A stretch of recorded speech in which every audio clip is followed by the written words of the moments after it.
নমস্কার, বাংলা বাজারে সবাইকে স্বাগত। আমি অনিকেত চট্টোপাধ্যায়। শুরু করছি আমাদের অনুষ্ঠান, সকালের অনুষ্ঠান পলিটিক্স। আপনারা জানেন সকালবেলায় 8টার সময় আমরা এটা আপলোড করি, আর রাত্রিবেলায় সন্ধেবেলায় 6:30, 7টা, 7:30 নাগাদ আমাদের অনুষ্ঠান মতামত আপলোড করা হয়। বাংলা বাজার দেখুন, সাবস্ক্রাইব করুন, বেল বাটন প্রেস করুন এবং আপনাদের কাছে নোটিফিকেশন চলে যাবে। শুরু করছি অনুষ্ঠান পলিটিক্স। আজকের শীর্ষক: শুভেন্দু অধিকারী শ্রমিক ভট্টাচার্যের বাংলা দখলের ইচ্ছে পূরণে বাধাটা কোথায়? বিহার জয়ের পরে বাংলা জয় নাকি বাংলাতে হেরে আবার দিল্লিতে ফিরে যাওয়া, এই বঙ্গে এখন সেটাই আলোচনা। আর সমাজ মাধ্যম দেখলে একেবারে পরিষ্কার হয়ে যাবে যে বিজেপি আইটি সেল তাদের কাজ শুরু করে দিয়েছে। ফেসবুক জুড়ে আমি অজানা, নতুন বাংলা, এবার পরিবর্তন, এসব নামে বেশ কিছু পেজ বা গ্রুপ, সেখানে এক আপাত নিরপেক্ষ মানুষজনের লেখা কিছু কথা, যার নির্যাস হলো বাংলাতে কিছুই হচ্ছে না, বাংলা গেছে উচ্ছন্নে, আমার আপনার সন্তানেরা তো বেঙ্গালুরু বা পুনেতে সারা দেশ এগিয়ে যাচ্ছে, বাংলা কেন পিছিয়ে, ইত্যাদি ইত্যাদি ইত্যাদি। এসব লেখাগুলো কারা লিখছে? না, কন্টেন্ট ক্রিয়েটার আলাদা করে তৈরি হয়েছে, বেশ কিছু লোক ঘোস্ট রাইটার তৈরি হয়েছে, ঘোস্ট রাইটার, বেশ কিছু সাংবাদিক, কিছু লেখক, যাদের আরো উচ্চাকাঙ্ক্ষা আছে, তারা ওধারে গিয়ে লিখে দিচ্ছেন, কেবল সামনে আসতে চাইছেন না, লিখে দিচ্ছেন। আর ইউটিউবে সব নিরপেক্ষতা ঝেড়ে ফেলে একেবারে নেমে পড়েছেন সেই তারা, যাদের প্রতিটা পোস্টে বিষ ঝরছে। বুড়ো শিয়াল থেকে ঝকঝকে কিশোরী কি অনায়াসে বিষ ছড়িয়ে যাচ্ছেন সারাদিন। এমনিতে ধরুন 15 বছর তো কম সময় নয়, আর দলের নাম তৃণমূল, তো সেই নেতারা যারা সেখানে আগে ছিলেন বা পালা বদলের পরে আলতো করে ঢুকে পড়েছেন তৃণমূলে, ভয়ঙ্কর বিপ্লবী কথাবার্তা বলার পরে আপাতত এমএলএ বা এমপি হওয়ার আকাঙ্ক্ষায় বসে আছেন যারা, বা যাদের স্বপ্ন পূরণ হয়েছেও, তারা তো জনগণতান্ত্রিক বিপ্লব করতে আসেননি। তাদের কেউ কেউ এই বছরে 7 পুরুষের রোজগার সেরে ফেলেছেন, কেউ কেউ এত যশ উপার্জন করেছেন যে ঘুমের ঘোরেও নিজের নামের আগে বিশেষণ নিয়ে ভুল বকেন। কাজেই সেই দুর্নীতির ছাপ সর্বত্র আছে, 15 বছরের অ্যান্টি ইনকাম্বেন্সিও আছে। কাজেই বিজেপি আইটি সেলের কন্টেন্ট ক্রিয়েটরদের কন্টেন্টও রেডি আছে, তারা উগরে দিচ্ছেন। আগেও বলেছিলাম, আবারও বলছি, কেবলমাত্র 5-6 জন ইউটিউবারের জন্য 6-8 কোটি টাকা বরাদ্দ করা হয়েছে। তারা আসল সানাইটা বাজাবেন, নতুনরা পো ধরবেন। হ্যাঁ, এসব দেখেই বুঝতে পারবেন দিল্লি থেকে রসদ আসছে, এবং তার সঙ্গে ভোকাল টনিক। ওই যে আবকি বার 400 পার 2024-এ, বা ধরুন 2021-এ আবকি বার 200 পার, আমরা তো শুনেছিলাম। হ্যাঁ, সেই গলাবাজিও শুরু হয়ে গেছে। স্বপ্নের পোলাওয়ে কাউকে আমি অন্তত ঘি কম দিয়েছে বলে শুনিনি। এক চটকায় ঘুম ভাঙার পরেও নাকে সেই সুঘ্রাণ লেগে থাকে, গোবিন্দভোগের পোলাওয়ে গাওয়া ঘি, তার গন্ধ। হ্যাঁ, সেই গন্ধ লেগে রয়েছে আমাদের শান্তিকুঞ্জের খোকাবাবু শুভেন্দু অধিকারীর নাকে। আহা, সেই সব দিনের স্বপ্ন। ওনাকে মুর্শিদাবাদ জয় করতে পাঠানো হলো, তিনি জয় করে ফিরলেন দিদি খুশি, পিটিয়ে জয়। কিন্তু তিনি কি বুঝেছিলেন যে সে জয়ের সিংহভাগ কৃতিত্ব তার নয়, দিদিমণির? মমতা না থাকলে উনি সারা রাজ্য ঘুরে বেড়ানোর জায়গাটুকুও পেতেন না। ইনফ্যাক্ট মমতার পক্ষপাতিত্বে কেবল উনি নয়, শান্তিকুঞ্জে যে রাজনৈতিক ক্ষমতার জমাট বেঁধেছিল সেটা ওই দিদিমণির জন্য না। সম্ভবত সেটা বোঝার বোধবুদ্ধি ওনার নেই। তাই মাত্র গত পরশু কীর্ণাহারে এলেন, জনসভায় জানালেন তিনি নন্দীগ্রাম না শুরু করলে দিদি নাকি দিদিমা হয়ে যেতেন, বাংলার ক্ষমতায় আসতেই পারতেন না। কি অবোধ উচ্চারণ! শোনার পরে 36 মিনিট হেসেছি। অনেকদিন পরে বিশুদ্ধ হাস্যরস। সেদিন মঞ্চের তলায় দাঁড়িয়ে থাকা শুভেন্দু অধিকারী নাকি মমতা বন্দ্যোপাধ্যায়কে বাংলার মসনদে বসিয়েছিলেন। সে তাক, কেবল জানতে মন চায়, ও শুভেন্দুবাবু, সে কোন মন্ত্র ছিল যা উচ্চারণ করে আপনি মমতা বন্দ্যোপাধ্যায়কে বাংলার গদিতে বসিয়েছিলেন? 2021-এর নির্বাচনে আবকি বার 200 পার বলার পরে কি সেই মন্ত্রটা পড়তে ভুলে গিয়েছিলেন? যে মন্ত্রে একজনকে সিংহাসন বসালেন সেই মন্ত্র নিজেই ভুলে মেরে দিলেন, এবং এখানেই থামেননি। জানিয়েছেন উনি কেষ্টমোড়ল বা কাজল শেখের চেয়েও বড় গুন্ডা লক্ষণ শেঠ বা সুশান্ত ঘোষকে ঠান্ডা করে দিয়েছিলেন। তো একটা সিম্পল প্রশ্ন আছে, খুঁজে পেতে দেখলাম আপনার পিতাশ্রী, যাকে আপনি শিশিরবাবু বলেই সম্বোধন করেন, তিনি কিন্তু কংগ্রেস থেকে 2001-এ তৃণমূলে, মানে মমতার তৃণমূলে আসার পরে প্রথম বিধায়ক হিসেবে বিধানসভাতে গিয়েছিলেন। তার আগে ওই কাঁথি মিউনিসিপ্যালিটিতে আটকে ছিলেন। কেন বলুন তো? আপনার বাবাকেও সেই মন্ত্র দেননি? আপনি নিজে 1995 থেকে 1998 পর্যন্ত কংগ্রেসেই ছিলেন। কোন দুব্য ঘাস উৎপাটিত করেছেন? কেন ওই তৃণমূল থেকে 2009-এ সংসদ হলেন তমলুক থেকে। তৃণমূলের স্ট্যাম্প ছাড়া যে পরিবার কাঁথির বাইরে বের হতে পারেনি, সেই পরিবারের বড় খোকা আজ নিজের উচ্চাকাঙ্ক্ষা চরিতার্থ করার জন্য বিজেপিতে গেছেন, বেশ করেছেন। বাংলার মসনদে বসার জন্যই গেছেন, বেশ করেছেন। কিন্তু তার জন্য আবোল তাবোল বকতে কেন হবে? বীরভূমে 15 দিন পর পর আসবেন, নাকি 7-8টা আসন চাই? আছে মোট 8টা, তার মধ্যে 7-8টা চাই। আছে মোট 11টা, তার মধ্যে 7-8টা চাই। আগের ফলাফলগুলো দেখে নিন। 2016-তে বীরভূমে তৃণমূলের ভোট ছিল 48%, বামেদের 23%, কংগ্রেসের 12%, বিজেপির 11%। হ্যাঁ, এটাই বিজেপির কোর ভোট, 11%। 11টার মধ্যে একটা কংগ্রেস, একটা সিপিএম, আর বাকি 9টা তৃণমূলের ছিল। 2021-এ কি হলো? তৃণমূলের 52%, বাম কংগ্রেসের 5.8%, আর বিজেপির 39.7%। মানে অনেকটা বাড়লো। কিসের বাড়লো? বাম কংগ্রেসের কমলো, বিজেপির বাড়লো। একটা আসন বিজেপির দুবরাজপুরে, আর বাকি 10টা হচ্ছে তৃণমূলের। 2024-এর লোকসভা ভোট, কেষ্টমোড়ল কিন্তু জেলে। 2টো আসন, বোলপুর আর বীরভূম। তৃণমূলের অ্যাভারেজ ভোট হচ্ছে 52.1 দুটো আসনে, বিজেপির হচ্ছে 34.3, মানে ভোট কমে গেছে। কংগ্রেস আর বামের 10.6। মানে বোঝা গেছে শুভেন্দুবাবু, গ্যাপটা হলো 18%। মনে হয় এই গ্যাপকে জোড়া খুব ওই 2 কি 3% কমাতে পারবেন। আর বামেরা খানিক বেড়ে গেলে দুবরাজ পুরো হাত থেকে চলে যাবে। হাতে থাকবে আপনার প্রিয় খঞ্জনি। কাজেই নিজের জেলাতে মন্দির অন্তত মুখ পুড়িয়ে লোক হাসানো থেকে বাঁচুন। তো শুভেন্দুবাবু যদি গলা তোলেন, তাহলে বঙ্গ বিজেপির ইন্টেলেকচুয়াল সভাপতি বা চুপ করে থাকবেন কেন? তিনিও হাঁক পড়েছেন। মাত্র গতকাল বাংলাতে বসে নয়, শুধু দিল্লি থেকে শ্রমিক ভট্টাচার্য বললেন, মানুষ সিদ্ধান্ত নিয়েই ফেলেছে, পরিবর্তন আসছে। শ্রমিক ভট্টাচার্য দিল্লিতে বসে কেবল পরিবর্তনের কথা বলেন, তার সঙ্গে আবার ফর্মুলাও বলে দিয়েছেন।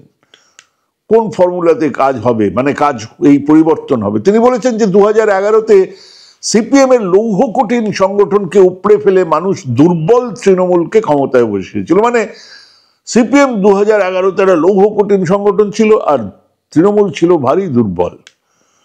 পশ্চিমবঙ্গের সাধারণ মানুষ এবার পরিবর্তনের সিদ্ধান্ত এই জন্য নিয়ে ফেলেছেন। জানি না উনি পড়েছেন কিনা, মধুবংশীর গলিতে একটা লাইন ছিল, জানেন, বিরাট কবিতা, ছোট্ট লাইন। পাগলেরা বলে কি, সমীকরণ আপনিই হবে কোনো এক অনিবার্য অমোঘ মুহূর্তে। ইতিমধ্যে হাত পা ছুড়ে যাও, অদৃশ্য কিছু অস্ত্র সানাও, কিছু কিছু মার্কাট চলুক, যে যাই বলুক, গূঢ় স্বার্থের খেয়ালি আবহাওয়ায় পাল তুলে দাও।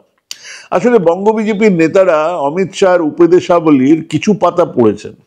এত যে উপদেশ দেন, অ্যাডভাইস দেন, ওখান থেকে কয়েকটা পাতা পড়েছেন, কিছু পাতা পড়েননি। অমিত শাহ জানেন সংগঠন ছাড়া নির্বাচন জেতা যায় না, আর জেতার জন্য এক আবহাওয়া লাগে। সেই পরিবেশ তৈরির জন্য বলে যেতেই হয়, আপকি বার 200 পার, আপকি বার 400 পার।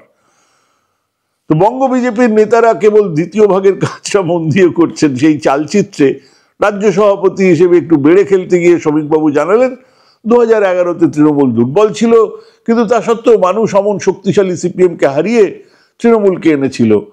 ওটা তৃণমূলের সংগঠন নয়, ওটা কেবল মানুষের মন।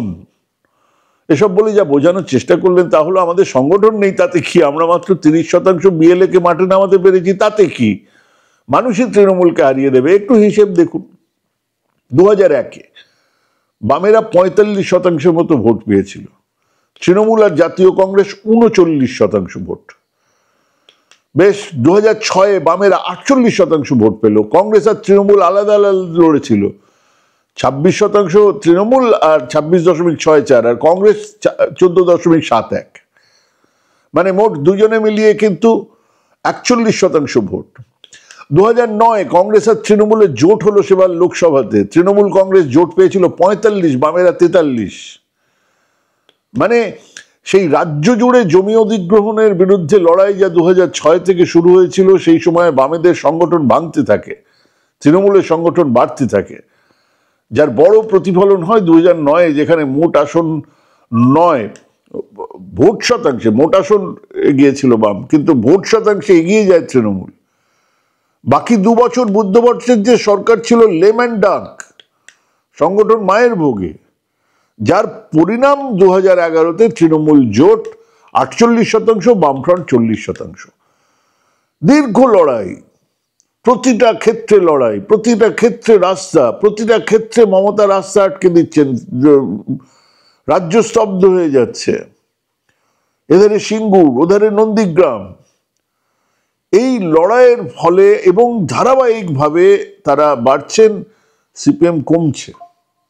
এবং তারপরেও কংগ্রেসের সঙ্গে একটা বিরাট জোট, কেবল কংগ্রেস নয়, 2011-তে কেবল কংগ্রেস নয়, কংগ্রেসের সঙ্গে আরো আছে, তার সঙ্গে এসইউসি আছে, বিভিন্ন লেফট অর্গানাইজেশন আছে, বিভিন্ন ইন্ডিভিজুয়াল লেফটরা ছিলেন। রাজ্য জুড়ে সংগঠন, লড়াই, আন্দোলন, মানুষের পছন্দের মুখ মমতা। 2 নম্বর কি ছিল, কংগ্রেস থেকে শুরু করে এসইউসিআই ছোট ছোট দল বিভিন্ন বামপন্থী সংগঠনকে এক জায়গায় নিয়ে আসতে পেরেছিলেন। 3 নম্বর কি ছিল, রাজ্যের বুদ্ধিজীবী, শিল্পী, লেখক, কবি, নাট্যকারদের একটা বড় অংশকে সঙ্গে নিয়ে আসা, যারা বামপন্থী বলে পরিচিত ছিল। ভুল ঠিক কিসের জন্য এসেছিলেন, কি ধান্দায় এসেছিলেন, সেগুলো পরের কথা, কিন্তু এসেছিল। বামেদের 4 নম্বর হচ্ছে বামেদের মুসলমান ভোটকে নিজেদের দিকে নিয়ে আসা, যাদের একটা বিরাট ভাগ ছিল প্রান্তিক চাষি, জমি হারানোর তারা ভয় পেয়েছিল। এবং যে তৃণমূলের ওপরে, তৃণমূলের সঙ্গে তৃণমূল বিজেপির সঙ্গে বেরিয়ে এসছে, বিজেপির সঙ্গ ত্যাগ করেছে। এই যে মুসলমান ভোট, তারা একটা বিকল্প পেয়েছিল যে ঠিক আছে, আমি বামফ্রন্টদের করছি না, তাহলে তৃণমূলকে পাবো। 5 নম্বর, 2009 থেকে কার্যত প্যারালাল শাসন চালিয়েছে। পুলিশ থেকে ডিএম, বিডিওরা তৃণমূলের সঙ্গে যোগাযোগ রাখতেন। হ্যাঁ, সাংবাদিক হিসেবে জানি, রাত্রিবেলা বহু আমলা ফোন করে কথা বলতেন, বহু পুলিশ অফিসার ফোন করে খবর দিয়ে দিতেন। হ্যাঁ, মূলত এই ছবিটা ছিল বলেই এক অত্যন্ত দুর্বল বামেরা হেরেছিল, দুর্বল ছিল না তৃণমূল, দুর্বল বামেরা হেরেছিল হু হু করে বাড়তে থাকা তৃণমূলের কাছে। আচ্ছা, এখন অবস্থাটা কি, মানে বিজেপির অবস্থাটা ঠিক কেমন? বিজেপির উত্থান কবে? 2019-এ, তার আগে 2016-তে বিধানসভায় 10% ভোট পেয়েছে, 2019-এ 40.6। এভাবে কিন্তু মমতার উত্থান হয়নি। এই যে 40.6, এটা কাদের, কিভাবে, কোন আন্দোলন থেকে, কোন আন্দোলন গড়ে, কোন সংগঠন গড়ে তুলে? একেবারেই না। সিপিএম ক্যাডারেরা, কর্মী সমর্থকরা লাগাতার তৃণমূলের কাছে ঝাড় খেয়ে বাঁচার জন্য বিজেপিতে যোগ দেয় বা সমর্থন করে, কারণ তার আগে 2014-তে বিজেপি ক্ষমতায় এসেছে, কেন্দ্রে ক্ষমতায় এসেছে। 2011-তে এই সিপিএম কর্মীরা, সমর্থকরা ভেবেছিলেন 2016-তেই ঘুরে দাঁড়ানো যাবে, যার জন্য 16-তে ওনারা যাননি। 16 পর্যন্ত তারা চেষ্টা করেছিলেন থাকতে, 16-তে ওনারা বিজেপিতে যাননি। 16-র আগে ওনাদের বেশ কিছু ভোট চলে গেছে তৃণমূলের দিকে। কিছু লোক সরকারের সাহায্য, সরকারি দলে থাকতে চায় বলে তারা দল ছেড়ে ওধারে চলে গেছেন, সেটা আলাদা। কিন্তু 2016 পর্যন্ত যারা ছিলেন, তারা ছিলেন ভয়ঙ্করভাবে তৃণমূল বিরোধী, এবং তারা বুঝতে পারছিলেন যে ঘুরে দাঁড়ানো যাবে না। দেখলেন যে আসন আরো কমে গেছে, কাজেই তারা বিজেপিকে বেছে নিলেন। ঠিক যতটা ভোট 19-এ বামেদের কমলো, ততটা ভোট বিজেপির বাড়লো। যদি এই ভোট বৃদ্ধির এক লড়াই, আন্দোলন মাটিতে মানুষের সমর্থন নিয়ে হতো, তাহলে নিশ্চিত পরের নির্বাচনে বিজেপি ভোট বাড়তো, যেমন 2009 থেকে 2011 তৃণমূলের বেড়েছিল। কিন্তু কি হলো, 2011-তে তৃণমূল তার ভোট বাড়ালো, 48% নিয়ে চলে গেল, আর বিজেপি 40% থেকে কমে 38, মানে 10%-এর গ্যাপ তৈরি হয়ে গেল। যে ভোটে তারা বলেছিলেন আবকি বার 200 পার। এর পরের নির্বাচন 2024 লোকসভা, সেখানে কি হলো? বিজেপি এমনিতেই অন্য সব রাজ্যের লোকসভা ভোটের সময় বেশি ভোট পায়, প্রায় 4-5% বেশি ভোট পায়। কেন? মোদিজির ভোট। আর তারপরে সেন্ট্রালের ভোট, সেন্ট্রালে তো তৃণমূল রুল করবে না, সবাই জানে, যার ফলে সেখানে 1% ভোট আছে যারা মোদিজিকে ভোটটা দিচ্ছেন। বাংলাতে বিজেপির ভোট বাড়লো, কিন্তু 1% বেড়ে 39% হয়েছে, 7% ভোটের গ্যাপ এখনো। তাহলে এই যে 46% হচ্ছে কি আমাদের এদের ভোট, তৃণমূলের ভোট, এবার বিধানসভায় সেটা আরো বাড়বে। আচ্ছা, এর মধ্যে বিজেপি রাজ্য জুড়ে কোনো এমন আন্দোলনের নেতৃত্ব দিয়েছে যার জন্য মানুষ তাদের সঙ্গে থাকবে? একটা আরজিকর, সেখানেও ঝান্ডা ছাড়া একখানা উদ্ভট মুভমেন্ট হলো ছাত্রদের নামে। কোনো মুভমেন্ট নিজেদের নেই, কোনো আন্দোলন নেই, সারা পশ্চিমবঙ্গ জুড়ে রাস্তায় ওনারা নেই, একটাও না। তৃণমূল বিভিন্ন বাম দলকে সঙ্গে পেয়েছিল, মুসলমান ভোটকে সঙ্গে পেয়েছিল, কংগ্রেসের ভোট সঙ্গে পেয়েছে। বিজেপি রাজ্যের 28-29% মুসলমান ভোটের কত পাবে? 1%? সন্দেহ আছে। অন্য কোনো দল সঙ্গে নেই। রাজ্যের বুদ্ধিজীবীরা আসবেন বিজেপির ডাকে, রুদ্রনীল ঘোষ ছাড়া আর কেউ নেই। যদি ওনাকে বুদ্ধিজীবী বলা হয়, তাহলে পুলিশ প্রশাসন 100%-এর ওপরে 300% শিওর যে ক্ষমতায় ফিরবে মমতা। কাজেই সেধার থেকেও যে খুব সাহায্য আসবে তাও নয়, আসছেও না। যা 2011-তে মমতা পেরেছিলেন, এর সঙ্গে উঠবে সংগঠনের কথা। 3 ঘোড়া 3 মুখ, দিলীপ, শুভেন্দু, শ্রমিক, দুদুবাতে সুকান্ত পাশে দাঁড়িয়ে খেলা দেখছেন। অনেক কেঁদে কোকিয়ে যাও বা রাজ্য সভাপতি হলো, এখনো সভাপতির কমিটি তৈরি হলো না। দল আদি আর নবতে আড়াআড়ি ভাবে ভাঙা। এরকম একটা অবস্থায় আগের আসন ধরে রাখাটাই বিজেপির কাছে প্রথম চ্যালেঞ্জ। কাজেই মানুষ, বিশেষ করে বাংলার মানুষ, হুশ করে পরিবর্তন এনে দেবে। সমীকরণ আপনিই হয়ে যাবে। এসব পাগলের প্রলাপ। একটু মাঠে ঘাটে যান, বুঝতে পারবেন। অবশ্য বুঝলেও বা কি করবেন, বলে তো যেতেই হবে এই কথাগুলো। কর্তার ইচ্ছে কর্ম। আপনারাও ভাবুন, আপনাদের মতামত দিন। আপনারা কি মনে করছেন? আপনারাও মাটির সঙ্গে আছেন। আপনাদের মতামত শোনাটাও আমাদের দরকার। আর এরকমও নয় যে এটাই একটা চূড়ান্ত কথাবার্তা। ভোটের এখনো অনেকগুলো দিন বাকি আছে। কোথায় কি হয়, কি ধরনের নতুন ইকুয়েশন তৈরি হয় জানা নেই।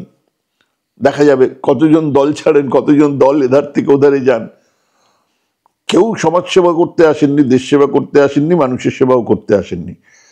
কাজেই স্বার্থের একটা প্রশ্ন তো শেষ পর্যন্ত থেকেই যাবে।